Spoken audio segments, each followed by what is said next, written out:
Entah kenapa akhir-akhir ini ada dan ada lagi isu oknum tuan guru melakukan pelecehan. Dan ketika muncul berita seperti ini, banyak yang teriak pesantren itu sarang predator. Logika seperti inilah yang membuat kita semakin bodoh dalam melihat masalah. Masalah kita bukan sama sekali terkait lembaganya, tetapi mungkin sistem kontrol kita yang masih jebol. Halo semua, saya Jalal dan selamat datang di Okatita. Di video ini kita akan membahas kenapa kita nggak boleh memukul rata setiap pesantren, dan satu solusi yang mungkin selama ini kita anggap tabu, tetapi bisa jadi ini menjadi kunci keselamatan anak-anak di era ini. Kita mulai dari yang pertama, jangan pukul rata.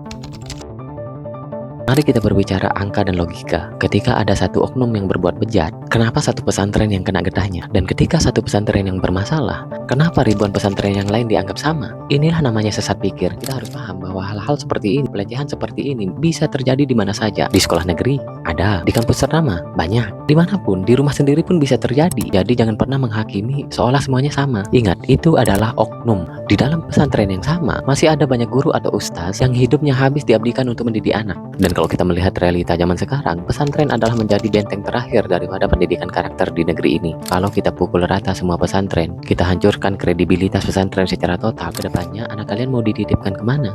Dan di era ini, pesantren adalah salah satu wadah untuk membantu kita mengontrol anak-anak.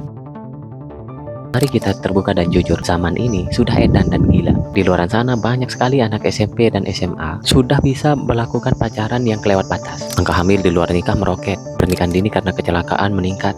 Banyak konten di media sosial dipenuhi oleh konten-konten anak muda yang memamerkan kemesraan di luar nikah. Orang tua nggak akan sanggup mengontrol anaknya dalam 24 jam. Disinilah pesantren berperan. Di sana ada lingkungan yang terjaga, ada aturan yang sangat jelas, dan ada kegiatan-kegiatan yang terarah. Pesantren ini bukan sama sekali penjara, tapi menjadi zona perlindungan dari arus pergaulan bebas yang tidak terkontrol di luar sana. Jadi jangan cuma lihat risiko di dalam, lihat juga bagaimana ancaman pergaulan bebas yang mengintai anak-anak kita kapanpun, yang semakin kesini semakin tidak terkendali. Dan kenapa pergaulan bebas ini selalu terjadi? Mungkin salah satu hal yang menyebabkannya adalah karena tidak ada pengetahuan sejak dini terkait dengan hal-hal tersebut kepada anak.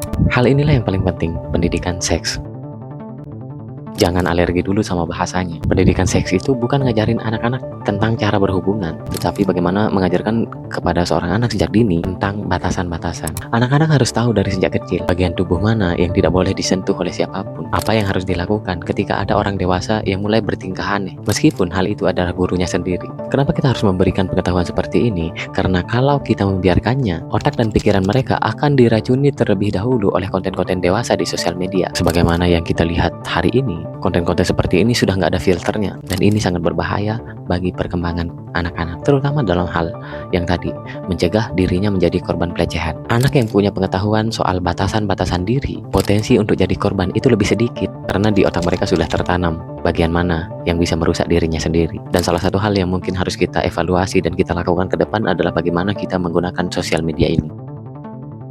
Jadilah penonton yang pintar. Jangan makan mentah-mentah seluruh berita yang kalian temukan di media sosial. Media itu mencari panasnya, mencari viralnya, tetapi kita harus mencari kebenarannya. Ketika ada isu yang kontroversial, jangan kita langsung terprovokasi. Jangan kita langsung menghakimi sana-sini, tetapi kita cari dulu kebenarannya. Dan kalaupun benar, usahakan objektif. Jangan pukul rata semuanya. Dalam analisis, cari media dan informasi yang lain, dan tetap berusaha untuk tidak menjelekkan orang lain. Balik lagi ke pesantren. Pesantren ini adalah aset bangsa. Oknum-oknum seperti tadi, itu oknum-oknum sampah yang harus dibersihkan. Karena gimana? Tuan guru yang seharusnya mengajarkan bagaimana berkarakter yang baik, hidup sesuai dengan ajaran-ajaran keagamaan, tetapi malah mempraktikkan yang sebaliknya dan memberikan contoh yang sangat menghancurkan. Nah, dalam hal ini, itulah yang kita harus objektif. Yang kita nilai adalah oknum pelakunya. Jangan pukul rata pesantrennya, apalagi sampai merembet ke pesantren-pesantren yang lain. Ini sungguh tidak adil, dan ini sungguh hal yang salah. Menurut kalian, bagaimana seharusnya kita menyikapi hal-hal seperti ini, supaya kasus-kasus yang menjijikkan seperti ini tidak terulang lagi? Kalau kalian punya pendapat, mari kita berdiskusi secara baik di kolom komentar.